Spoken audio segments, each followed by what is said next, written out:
할렐루야. 잠언에는 미련한 자, 어리석은 자라는 말이 90번이 등장을 합니다. 잠언이 30장이잖아요. 그러니까 장당 3번꼴로 등장을 하고 있어요. 지혜라는 말은 127번이 등장을 합니다.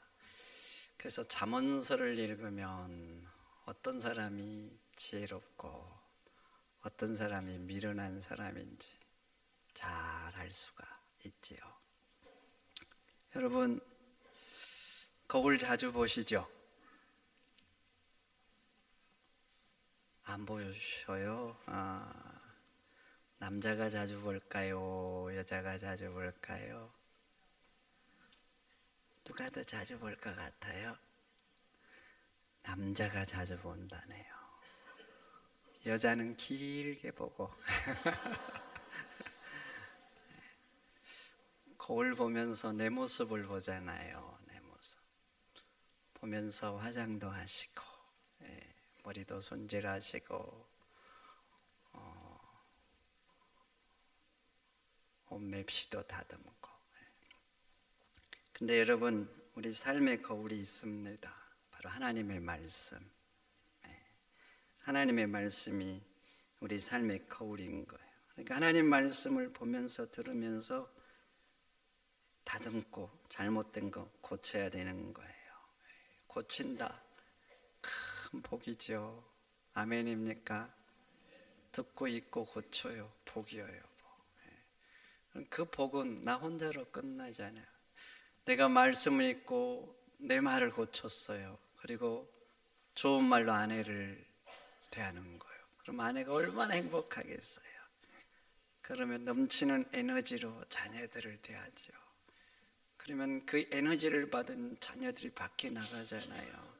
그럼 사람들에게 선한 영향력을 미치는 거예요. 그러니까 내 한 사람의 변화가 이게 동심원처럼 주변으로 이렇게 퍼져가는 거예요. 퍼져가. 그러니 오늘 말씀을 들으면서 한번 점검해 보세요. 내가 미련한 사람인지 지혜로운 사람인지. 그래서 말씀을 듣고 점검하고 다듬고 고쳐서 함께 사는 사람들에게 선한 영향력을 미치면서 사시기를 축원드립니다. 그럼 어떤 사람이 미련한가? 오늘 15절 보세요. 미련한 자는 자기 행위를 바른 줄로 여기나 지혜로운 자는 공고를 듣는다 그래요. 미련한 사람의 특징은 듣지 않는다는 거예요. 내가 옳다 생각하면 누가 말해도 안 들어요. 아내가 말해도 남편이 말해도 친구가 말해도 그냥 나는 내 길을 가는 거예요. 잠언 15장에는 미련한 자는 그 부모가 말을 해도 듣지 않는다예요. 부모는 나를 가장 사랑하잖아요. 평생 헌신하고 어떻게 하면 내 자식 잘 되게 할까 이런 열망 가운데서 사는 존재예요. 그런데 그 부모의 말도 안 들어요. 부모의 말도 안 듣는다는 것은 누구의 말도 안 듣는다는 것이죠. 잠언 18장 이전에는요, 미련한 자는 명철을 기뻐하지 않냐고 자기 의사를 드러내기만 기뻐한다. 여기는 봐보세요. 이제 듣지 않는 걸로 끝나지 않는 거예요. 내가 옳다 생각하면 계속 자기 생각을 강요하는 거예요. 자기는 누구 말도 안 듣거든요.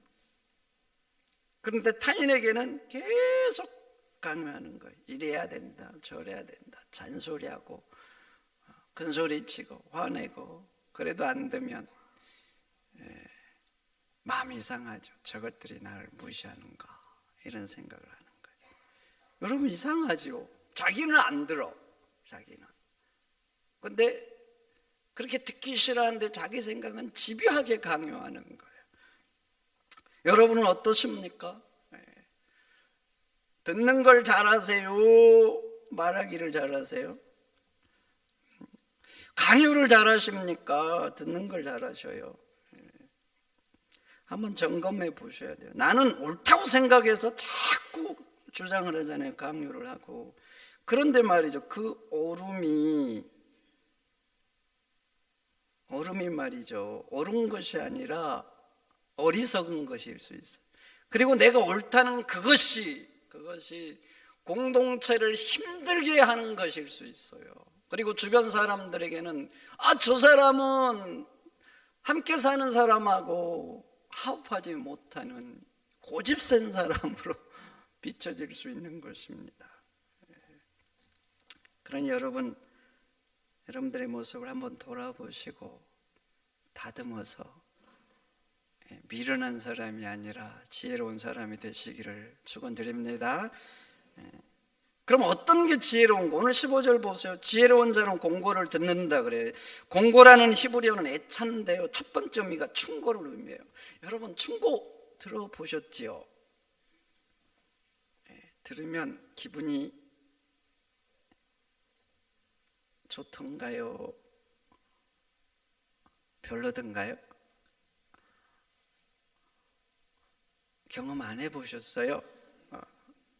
별로지요. 상하고 까딱 잘못하면 너나 잘해라 이런 마음이 드는 거예요. 그런데 말이죠, 지혜로운 사람은 기분이 안 좋은데 듣는다는 거예요. 두 번째 애찰한 말은요, 계획 모사라는 의미가 있어요. 나는 이렇게 하면 될 것 같아요. 그런데 다른 사람이 이것이 더 좋은 것 같다 그러면 다시 한번 생각해 보는 거예요. 야, 이런 방법도 있구나. 그러니까 지혜로운 사람은 내 생각대로 해야 돼, 내가 최고야, 이게 아니라는 거예요. 항상 열린 마음으로 들을 준비가 돼 있다는 거예요. 히브리어로 지혜를 소페라 하는데요, 소페 첫 번째 의미가 뭔지 아세요? 듣는 마음이에요. 듣는 마음. 들을 수 있는 마음, 그걸 지혜라 그래요.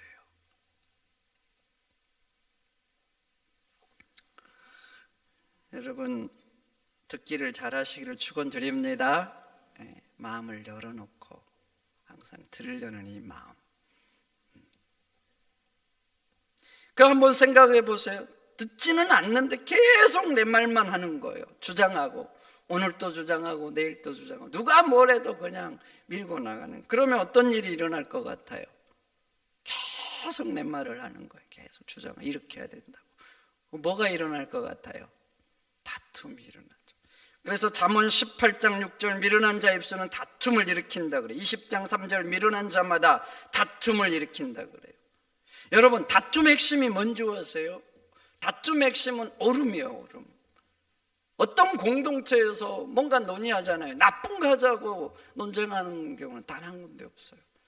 부부 사이도 그래요. 뭐 나쁜 거 하자, 우리 나쁜 거 하자고 이렇게 싸우나요? 이게 더 옳다는 거죠. 이게 더 효율적인 거, 이런 거 가지고 다투는 거예요. 오늘 본문도 보세요. 15절 미련한 자는 자기 생각이 옳은 줄 안다 그래요. 자기 생각이 더 옳다는 거예요. 그래서 양보를 못하고 막 싸우는 거예요. 그런데 한번 봐보세요. 그렇게 계속 논쟁하다 보면 뭐가 상해요? 마음이 상하죠. 마음이 상하면 마음에 뭐가 생기는 거예요? 미움이 생기죠. 그러면 원수처럼 되고 서로 등을 지고 마는 거예요. 여러분 근데 참 신기해요. 나는 옳은 것을 하는 거예요. 옳은 것을 위해서 투쟁하는데 결론은 뭘로 끝나냐? 형제자매와 등을 지는 거예요. 미워하고. 그러니까 나는 옳은 것을 막 하는데 결국은 이상하죠. 이게 옳은 것을 하면 선하게 결론이 나야 되는데 반대로요, 사단이 원하는 대로 돼요. 사단이 원하는 게 뭐예요? 미워하고 등지고 싸우고 거리 멀어지는 거예요. 나는 옳다고 생각하는데 지금 내가 사단의 하수인 역할을 하는 어리석은 자가 되고 마는 거예요. 그럼 한번 봐보세요. 어떤 사람이 말이 안 통하는 거예요. 계속 아무리 이 사람이 말해도 저 사람이 말. 아니 그러면 생각을 해봐야죠. 내가 더 내 말이 다 아닐 수 있고 이런 생각을 하는데 계속 말을 해도 안 돼요. 그러면 그 사람하고 계속 논쟁을 해야 될까요? 말아야 될까요? 끝내야죠. 꼭 필요하지 않잖아요. 꼭 이걸 뭐 죽고 사는 문제가 걸렸다 그러면 해야죠. 그런데 꼭 필요한 문제가 아니면 논쟁을 거쳐야 됩니다. 왜냐하면 계속 말할수록 싸움이 일어나고 나도 같이 어른석은 자가 되기 때문에 그래요. 옛날에 한 마을에서 두 사람이 다퉜답니다. 한 사람은 4 곱하기 7이 27이라고 그걸 들었던 사람이 뭐 이런 사람이 있나 싶어가지고 아니라고, 4 곱하기 7은 28이라고 한 거예요. 그거 들은 사람이, 어리석은 사람이 무슨 소리냐고, 27이지 막 이렇게 다투다가 안 통하니까 우리 사또한테 가서 한번 판결을 받아보자고 한 거예요. 그래서 사또한테 말을 한 거예요. 그래서 사또가 4 곱하기 7이 27이라고 말한 사람한테 물어본 거예요. 너는 4 곱하기 7이 27이라고 생각하느냐 그랬더니, 사또님 당연하지요. 근데 이 당연한 것 저 멍청한 놈이 자꾸 28이라고 우긴다고. 그 말 듣고 사또가 판결을 내렸습니다. 27이라고 한 저놈은 풀어주고 28이라고 한 저놈에게는 곤장 5대를 치라. 그래서 이제 정답을 말한 이 사람이 자기가, 저놈이, 저 인간이 맞았는데 자기가 곤장을 맞으니까 억울하잖아요. 그래서 사또한테 물은 거예요. 사또시오, 왜 정답 28인데 제가 맞아야 됩니까? 그랬더니 사또가 하는 말이, 4 곱하기 7이 27이라고 하는 그 인간을 이기려고 하는 너는 더 어리석은 놈이다. 그래서 그 어리석음을 깨우쳐 주려고 내가 이렇게 곤장을 치는 것이라 했답니다. 잠언서에는요, 어떤 미련한 사람은 그 미련을 절구통에 놓고 찍어도 벗겨지지 않는다고 해요. 잠언 29장 9절. 그래서 지혜로운 자와 미련한 자가 다투잖아요. 그럼 지혜로운 자가 노하든지 웃든지 간에 다툼이 그치지 않는다 그래요. 지혜로운 사람가 어떤 말을 해도 안 통하는 거예요. 어떤 말을. 그래서 14장 7절에는 그 미련한 사람을 떠나라. 여러분, 그래요. 듣는 마음이 없습니다. 듣는 마음. 내 생각이 옳은 것 같고 그래서 말하기 바쁘고 강요하기를 좋아한다. 그럼 그것은요, 옳음이 아니라 잠언에서는 어리석은 사람이라 그래요.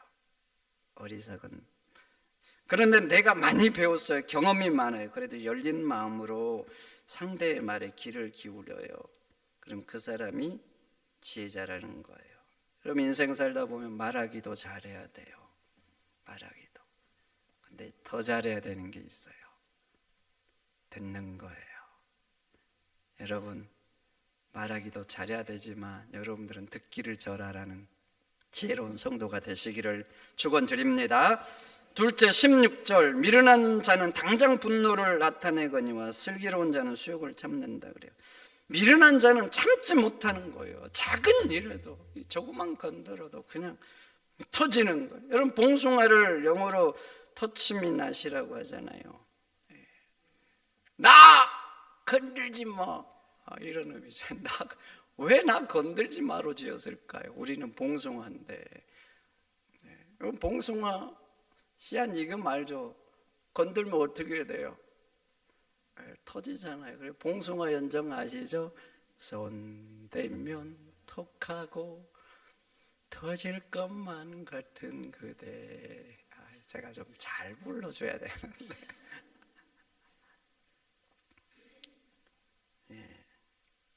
봉숭아 같은 사람이 있어요. 아주 사소한 것에도 터지는 사람. 어리석다는 거예요. 그리고 성경은 이런 미련한 사람을 가까이지 말라고 그래요. 왜 그러냐면 잘못하면 해를 당한다는 거예요. 잠언 17장 12절. 차라리 새끼 빼앗긴 앙큼을 만날지언정 미련한 일을 행하는 미련한 자를 만나지 말 것이니라 그래요. 여러분, 곰이 새끼를 뺏겼어요. 어떻게 될 것 같아요? 그 곰 만나면. 그럼 개가 새끼를 낳았어요. 그러면 그 새끼 난 개 곁에 가야 돼요? 말아야 돼요? 여러분, 새끼 난 개 곁에 안 가보셨죠? 오늘은 통 이렇게 어째? 여러분, 새끼 난 개 곁에 주인 아니면 가시면 안 돼요. 얼마나 이렇게 개가 새끼 지키려고 으르렁대고 무섭게 군다고요. 굉장히 무서워지잖아요. 근데 곰이 자기 새끼를 뺏겼어요. 근데 그 곰 암컷을 만나면 어떻게 되겠냐고요. 그런데 말이죠, 그 곰보다 미련한 사람을 가까이 하는 게 더 위험하다는 거예요. 그래서 멀리하는 거예요. 그럼 나는 좋은 의도로 해서 진실하게 정말 그 사람을 생각해서 말한 거예요. 그런데 그 말이 조금만 자기를 건들면 참지 못하는 거예요. 그 사람에는 그게 진실하냐 중요하냐 사랑이 이게 안 중요해요. 이게 나를 건든 거예요. 건든 거. 내 자존심, 내 감정, 이게 더 중요한 거예요. 이런 사람은 정말 위험합니다. 지금 좋다고요? 지금 좋다고요? 아니에요. 언제든지 나빠질 수 있어요. 이런 사람을 가까이 하는 것은 시한폭탄을 안고서 하는 거예요. 지금 좋지만 언제 터질지 몰라. 지금 좋은데 이게 위험한 거죠. 그래서 잠언은 차라리 빼앗긴 앙콤을 만날전적 이런 사람 만나지 말라고 하는 거예요. 그러나 슬기로운 사람은 수욕을 참는다 그래요.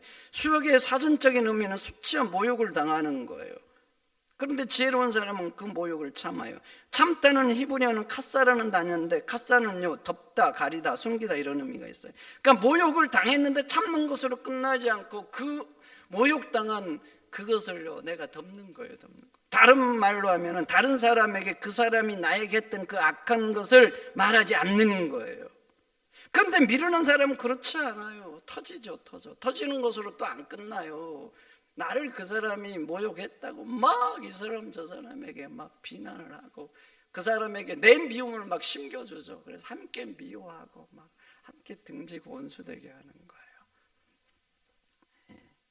나는 참지 못해서 미워서 그런데 봐보세요. 함께 미워하게 하는 거, 함께 등지게 하는 거, 뭐 완전 사단 일 아닙니까? 사단 일.